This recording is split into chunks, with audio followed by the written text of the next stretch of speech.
우리 24님 기도 마지막에 예수님 사랑합니다 고백하는 게 왜 그렇게 감격스러운지요. 목사님 사랑합니다 이러면 더 좋아야 될 텐데 예수님 사랑합니다 이런 게 왜 이 마음을 그렇게 울릴까요? 우리 주님 예수님이 가장 듣고 싶어하는 것이 예수님 사랑합니다 인 줄로 믿습니까? 네, 그렇게 요한복음은 마무리를 하고 있습니다. 오늘은 요한복음이 아니고 누가복음입니다. 찬양대 헌신 예배이기도 하고 아까 서론에서 말씀드렸듯이 엠마오 제자들에게 예수님이 다가오셔서 눈을 열어주시고 요한복음을 읽어라 그런 의미가 담긴 것 같아요. 그래서 그런 부분들을 다시 묵상하다가 누가복음의 마지막 장, 마지막 절, 늘 성전에서 하나님을 찬송하니라 이 구절을 가지고 오늘 찬양대 헌신 예배에 말씀을 나눕니다. 결국 누가복음의 결론은 예수님의 전 생애가 어느 곳보다도 세밀하게 나타난 누가복음인데 그 결국이 하나님께 영광 돌리는 데 있습니다. 기승전 뭐라고요? 영광이라고. 기승전 돈이 아니고 기승전 내가 아니고 기승전 영광이 되어야 돼요. 영광. 하나님 우리의 창조의 본질적인 목적이 내 영광을 위하여 창조한 자를 내게로 오게 하라. 나는 그들을 나를 찬송하도록 만들었다. 그러니 우리 찬양대원들 얼마나 귀한 직분인지. 우리 찬양대원들 우리보다 먼저, 우리보다는 아니네요. 성도님들보다 먼저 오셔서 연습도 하시고 또 찬양도 하시는데 그 많이 박수를 못 보냈는데 오늘 한번 박수를 보내볼까요?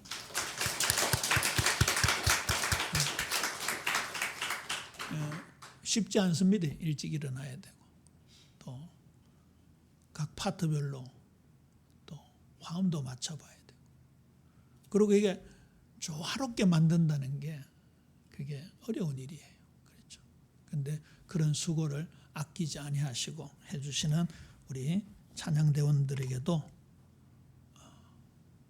존경을 표합니다. 감사합니다. 이게요, 찬양대원들은 뭐 입죠? 가운 입어요.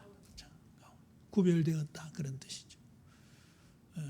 목사의 설교에 버금갈 만큼 아니 그 이상 하나님께 영광이 되어지고 이게 우리 성도들의 마음을 얼마나 여는지 모릅니다. 다시 누가복음을 살펴봤습니다.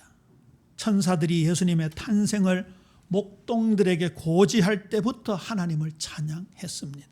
누가복음 2장 10절에서 14절에 나오는 내용이죠. 목동들이 한밤중에 양을 칠 때에 주님의 영광이 환히 비쳤습니다. 막 두려웠겠지요.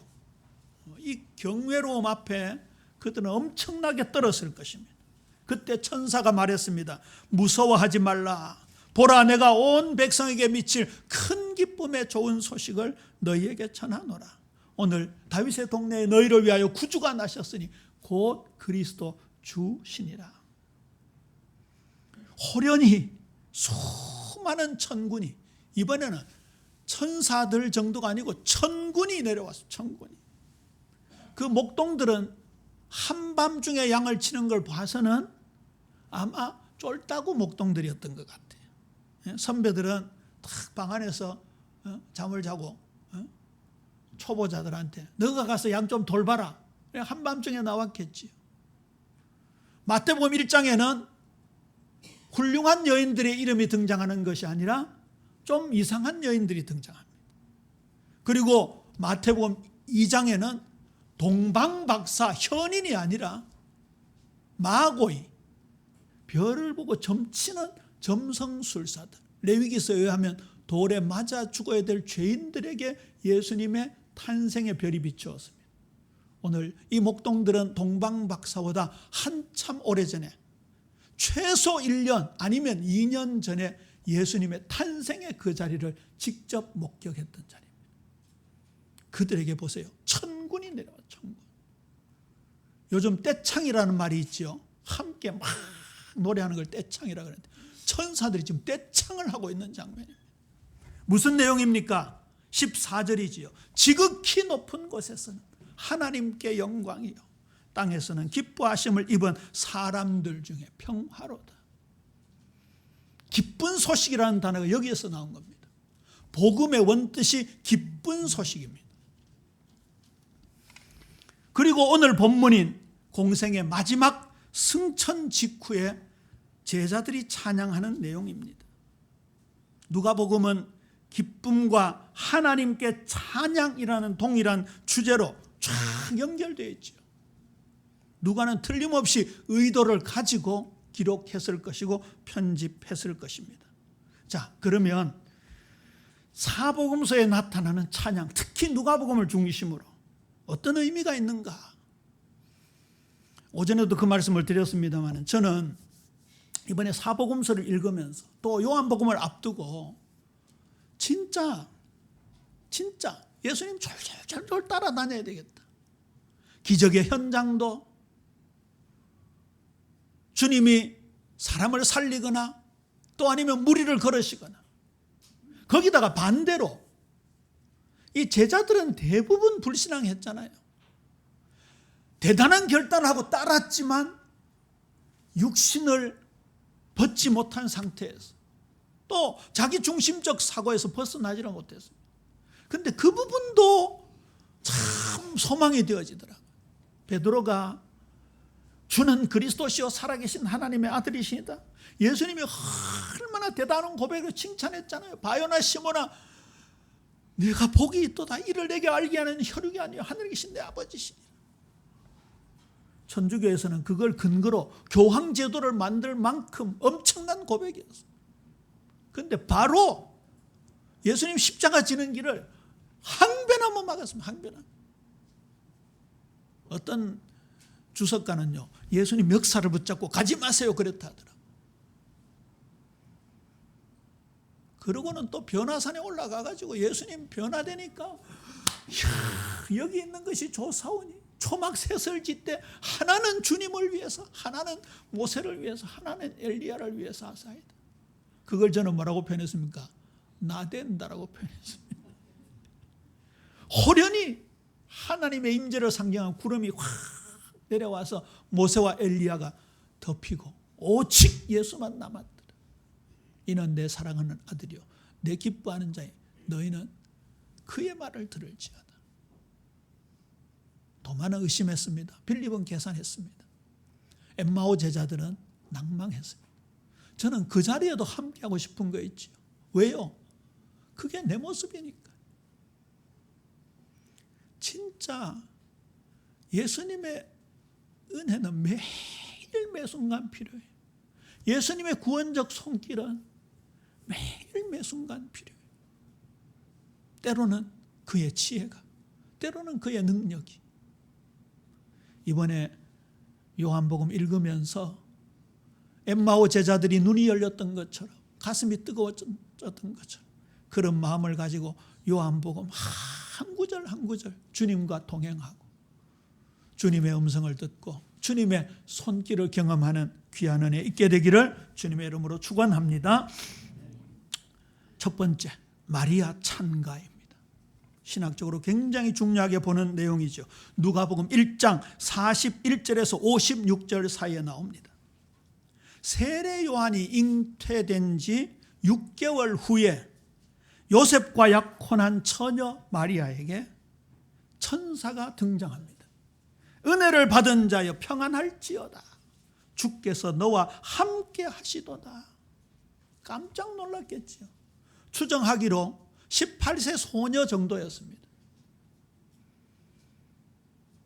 아주 어린 나이에 천사가 등장하니까 얼마나 놀랐겠습니까? 역시 천사가 이렇게 이어서 말합니다. 마리아여 무서워하지 말라. 내가 하나님의 은혜를 입었느니라. 보라 내가 잉태하여 아들을 낳으리니 그 이름을 예수라 하라. 그가 큰 자가 될 것이요 하나님의 아들이라 일컬음을 받을 것이요 하나님께서 그에게 다윗의 왕위를 주리라. 그 나라가 영원 무궁하리라. 우리는 그냥 읽지만 18세 소녀에게, 그것도 처녀에게 아들을 잉태한다. 이건 청천벽력 같은 소리겠지. 보통 이스라엘에는 2번 결혼합니다. 예식을 2번 합니다. 정혼식, 약혼식을 한 번 하고 한 1년 후쯤에 양가가 함께하는 결혼식을 하게 됩니다. 요셉과 정혼한 상태, 약혼한 상태입니다. 잠자지를 가질 수 없는 상태입니다. 그런데 배가 불러가면 어떻게 되겠어요? 당장 죽임을 당하겠죠. 마침 요셉은 의로운 자라. 거기 의로운 자라라는 것은 무슨 성경이 말하는 칭의의 의로운 자가 아니라 착한 사람이었다 그런 뜻이겠죠. 죽일 수 있었는데도 죽이지 않고 어떻게 하기로 했습니까? 가만히 끊고자 하여 가만히 이혼하려고 했습니다. 그런 정도로 무서운 사건이었어요.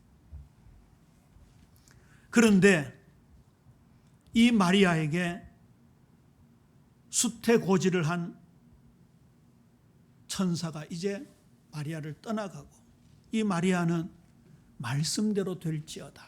말씀대로 되기를 원하나이다. 예수님을 잉태했습니다. 그리고 세례 요한을 잉태한 엘리사벳을 방문하게 됩니다. 사촌지간이었습니다. 마리아와 엘리사벳이 사촌지간이니까 예수님과 세례 요한은 몇 촌지간이에요? 6촌이지. 제종입니다. 그렇죠. 제종간입니다. 엘리사벳을 만나러 갔더니 6개월 된 태아 세례 요한이 복중에서 뛰놀았다고 했습니다. 단순한 태동이 아니겠지요. 예수님을 잉태한 마리아가 오니까 엘리사벳이 이렇게 말합니다. 여자 중에 내가 복이 있으며 내 태중의 아이도 복이 있도다. 내 주님의 어머니가 내게 나오니 어찌 된 일인가.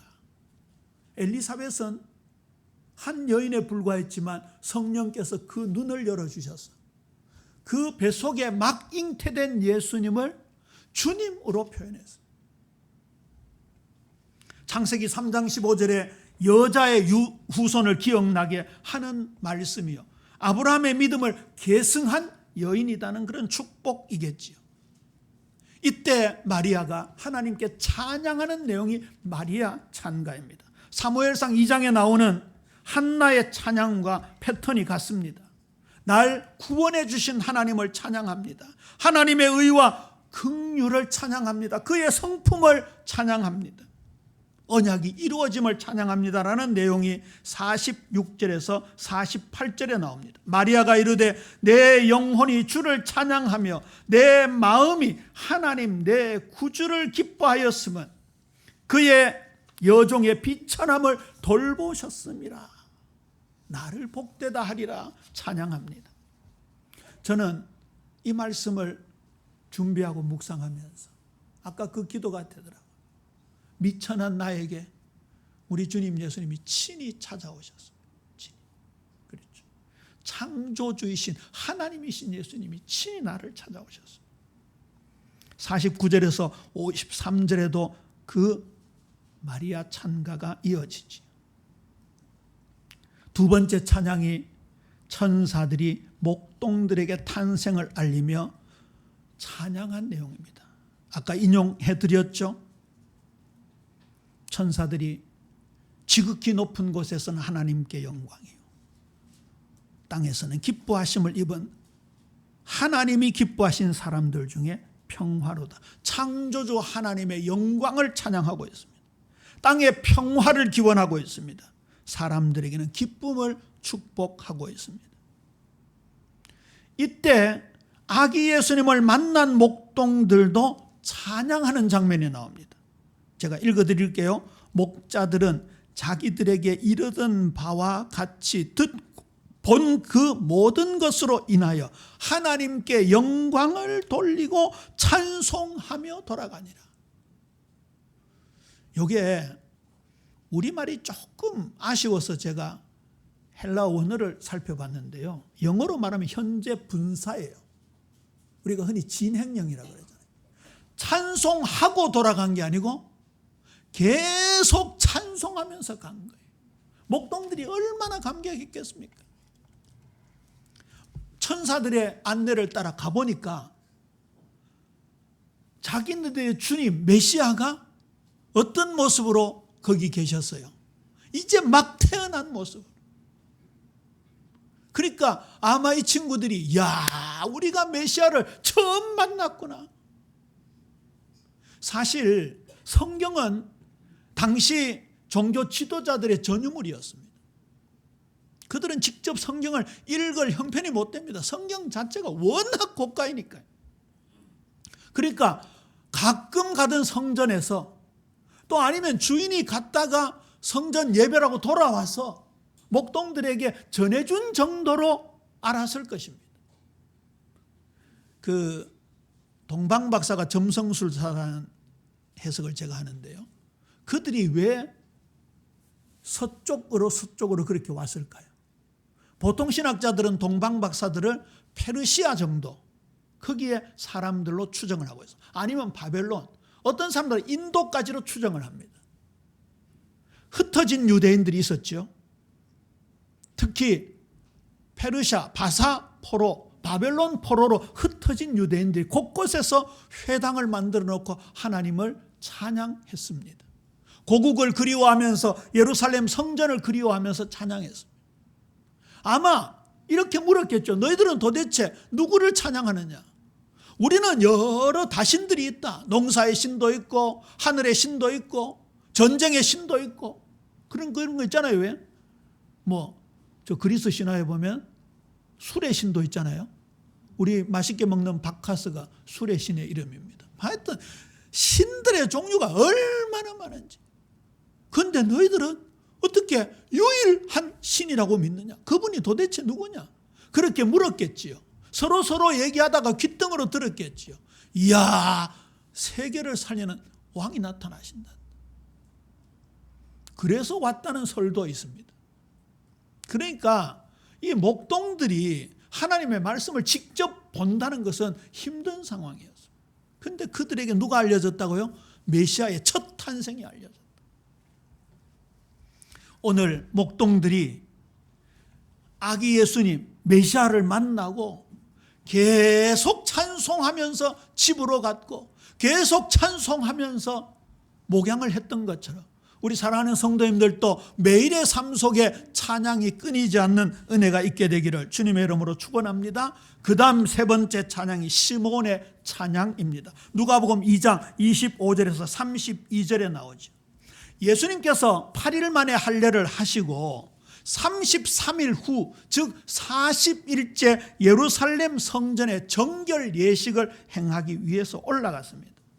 이때 시므온이라는 늙은 노인이 한 분 나타나는데 의롭고 경건하고 성령이 충만하여 이스라엘의 위로를 기다리던 사람이라고 표현하고 있습니다. 이 사람이 얼마나 성령에 충만했던지 성령께서 그에게 직접 지시했습니다. 내가 죽지 않을 것이다. 언제까지? 구원의 영광을 볼 때까지 네가 죽지 않을 것이다. 그리고 성령의 감동으로 이끌려 성전에 들어간데 거기서 약 40일 지난 아기 예수를 만나게 됩니다. 여러분, 평범한 목수요, 그리고 앳된 젊은 여자가 아기를 안고 왔습니다. 무슨 종교 지도자 대제사장 복장도 아니고 서기관 바리새인의 모습도 아니고 헤롯 왕의 모습도 아니고, 그런데 그 아기에게서 무엇을 느꼈습니까? 구원자 메시아임을 느꼈습니다. 이 시므온이 찬양하는 내용이 누가복음 2장 28절 이하에 나옵니다. 시므온이 아기를 안고 하나님을 찬송하여 이르되, 아기를 안고 하나님을 찬송하여 이르되, 그가 하나님이 보내신 메시아라는 사실을 성령으로 알게 된 거죠. 주제여 이제는 말씀하신 대로 종을 평안히 놓아 주시는도다. 내 눈이 주의 구원을 보아사오니 이는 만민 앞에 예비한 것이요 이방을 비추는 빛이요 주의 백성 이스라엘의 영광이니이다. 보세요. 수많은 종교 지도자들 틈바구니 속에 기득권을 놓치지 않기 위한 발버둥을 치는 대제사장 서기관 바리새인들 틈바구니 속에 하나님은 그런 한 사람을 예비해 두셨습니다. 저와 여러분은 수많은 물질 중심 세계 속에서 세상의 승리가 영광이 그런 것으로 착각하는 그 틈바구니 속에서 어두움의 문화가 팽배한 틈바구니 속에서 이스라엘의 구원을 기다렸던 시므온처럼 주의 영광을 찬양하고 그 구원을 사모하는 은혜가 있어야 될 줄로 믿습니다. 이사야 42장 5절에서 8절의 내용을 이 시므온은 알고 있었습니다. 이방의 빛이라는 단어가 여기에 나오죠.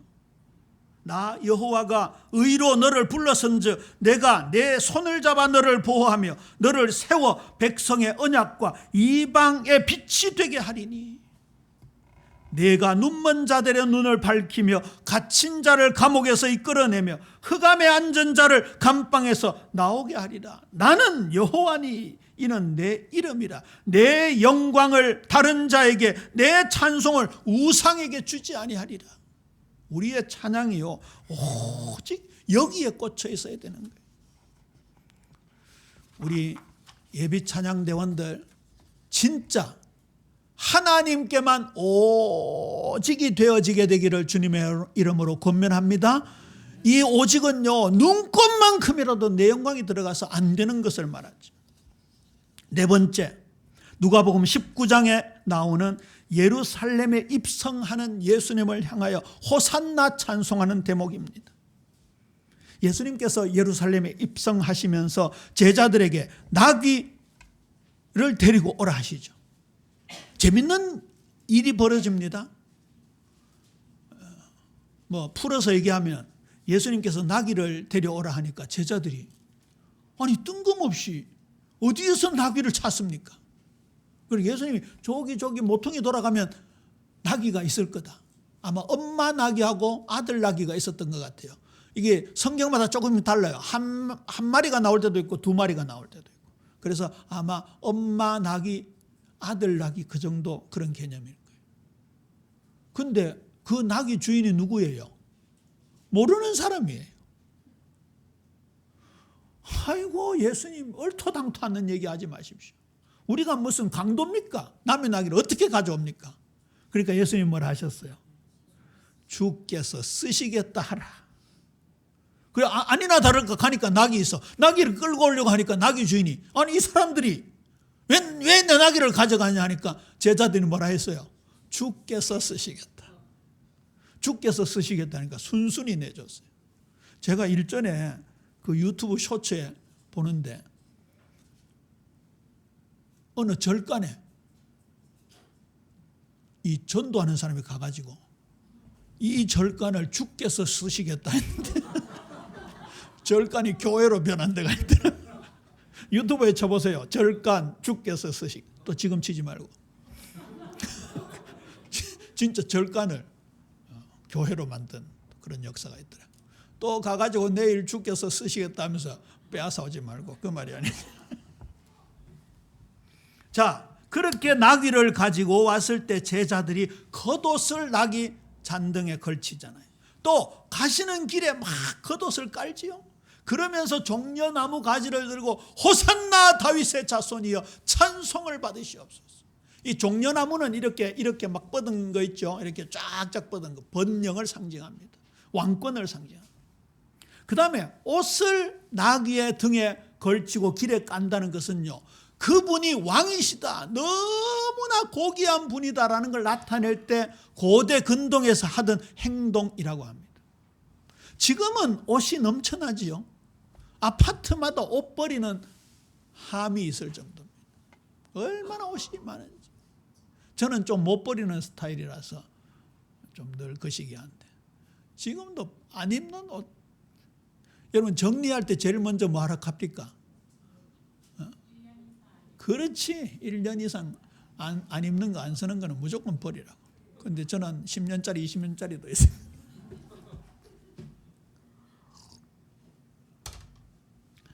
이때 이스라엘에는요, 옷이 흔했겠어요? 귀했겠어요?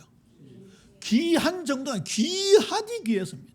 지금은 막 합성섬유에 막 재직기 돌리고 봉제 공장에서 막 자동적으로 만들어내고 하지만 그때는요, 하나하나 물레에서 실을 뽑고 그 실에다가 풀을 입히고 그걸 또 재직기에 넣어다가 뱉어내다가 철컥철컥 그 한 땀 한 땀 하니까 옷이 얼마나 귀했는지 몰라요. 오죽하면 사형수 예수님의 옷까지 벗겨갔잖아요. 그러니까 이 옷은요, 당시에 담보물에 해당할 정도로 성경에도 그런 기록이 있더라고요. 어디 갔나? 출애굽기 22장하고 신명기 24장에 보면 담보로 잡은 겉옷이라도 해가 지기 전에는 반드시 돌려주라 명할 정도로 겉옷은 생계와 정체성에 매우 소중한 것이었어요. 우리나라 조선시대 사극 드라마 보면 옷이 되게 화려하지요. 아마 그 세계 보여주려고 하는데 그렇게 화려하지 않습니다. 구한말 조선 마렵의 사진들 보면요, 우리 그 조상들 입고 있는 거 보면 전부 하얀 한복인데 백이민족이라 해도 이건 뭐 세탁을 합니까? 표백을 합니까? 꾸지리하게. 갓도요, 지금 드라마에 나온 것처럼 반듯하지 않습니다. 얼마나 꾸지리하고 구겨지고 해요. 그러니까 옷이 한 벌밖에 없어요. 이스라엘 같은 거 옷이 한 벌밖에 없대요. 그러니까 그 옷이 때로는 이불이 되고 때로는 깔개가 돼요. 그걸 지금 벗어드린다는 것은요, 모든 걸 다 헌신하게 돼요. 모든 걸. 호산나 다윗의 자손이여 찬송하여. 이 예수님께서 군마를 타고 나타나신 것이 아니라 평화의 왕이시지만 겸손한 모습으로 나귀를 타고 예루살렘에 입성하셨어요. 이 스가랴 선지자의 예언을 성취하는 것과 맞물려서 큰 신학적인 의미를 가지고 있죠. 다섯 번째 찬양이 오늘 누가복음 24장 50절에서 53절입니다. 우리 제목이면서 오늘 본문인 누가복음 24장 50절 53절 함께 읽습니다. 시작. 늘 성전에서 하나님을 찬송하니라. 늘 찬송하니라. 여기에 방점이 있습니다. 큰 의미가 있겠죠. 누가복음의 마지막을 찬양으로 끝을 맺고 있습니다. 십자가의 비참이 부활의 기쁨으로 전환되어지고 그리고 영광의 승천을 하셨잖아요. 예수님의 전생에 특히 십자가 죽음 이후에 부활과 승천으로 말미암아 이 땅에서 완성된 구원을 감사하고 있습니다. 이게 결국은요, 사도행전으로 이어지는 초대교회 신앙의 기초가 되어집니다. 누가복음은 누가 기록했지요? 누가가 기록했죠. 제일 첫 수신자가 누구였죠? 데오빌로였죠. 사도행전은 누가 기록했지요? 누가가 기록했죠. 첫 수신자가 누구였죠? 데오빌로였어요. 그러니까 누가복음과 사도행전은 연결이 되어지죠. 그래서 저는 다다음 주 사도행전을 준비하면서도 얼마나 지금 기대가 되는지 모릅니다. 절대 전략이 아닙니다. 절대 훈련이 아닙니다. 동행입니다. 주님과 함께 할 때 우리에게 이루어지는 주님의 사랑입니다.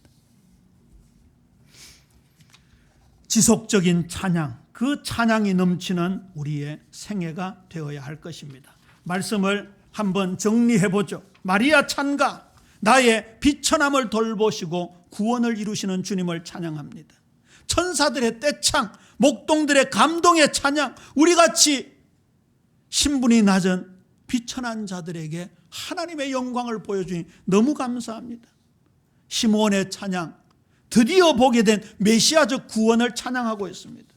호산나 다윗의 자손이여 만왕의 왕을 찬송하고 있습니다. 오늘 본문 완성된 구원을 찬송하고 있습니다. 우리 예비 찬양대원들이 찬양할 때마다 이 마음이 가슴 깊은 곳에서 울려나오는 찬양이 되고 하나님께는 영광이고 땅에는 기뻐하심을 입은 사람들 중에 평화가 되어지는 귀한 찬양대 되어지게 되기를 주님의 이름으로 축원합니다.